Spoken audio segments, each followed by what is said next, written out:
நீங்கள் எதிர்பார்க்கிற முடிவை உங்களுக்கு கொடுப்பேன். நீங்கள் எதை எதிர்பார்த்து கொண்டிருக்கிறீர்களோ, எந்த முடிவுக்காக காத்து கொண்டிருக்கிறீர்களோ, அந்த முடிவை கர்த்தர் உங்களுக்கு கொடுப்பார்.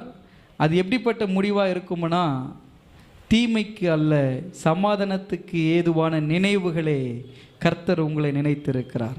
உங்களுக்கு வருகிற முடிவு, உங்களுக்கு வரப்போகிற முடிவு எப்படிப்பட்டதாக இருக்குன்னா, தீமைக்கு நீங்கள் இழந்து போகிறதா இருக்காது, நீங்கள் கஷ்டப்படுகிறதா இருக்காது, உங்களுக்கு நெருக்கடி ஏற்படுத்தக்கூடிய முடிவாக இருக்காது. கர்த்தர் உங்கள் பேரில் நினைத்திருக்கிற நினைவுகள் தீமைக்கல்ல, சமாதானத்துக்கு ஏதுவான நினைவுகளை கர்த்தர் உங்கள் பேரில் நினைத்திருக்கிறார். ஆகவே இந்த மாதத்தில் கர்த்தர் நமக்கு வாக்குத்தத்தம் பண்ணியிருக்கிறார். நீங்கள் எதிர்பார்க்கிற முடிவை உங்களுக்கு கொடுப்பேன். பக்கத்தில் சொல்லுங்கள், நீங்கள் எதிர்பார்க்கிற முடிவு கர்த்தர் உங்களுக்கு கொடுப்பார். என்ன சந்தோஷம் பாருங்களேன், எல்லாரும் முகத்தை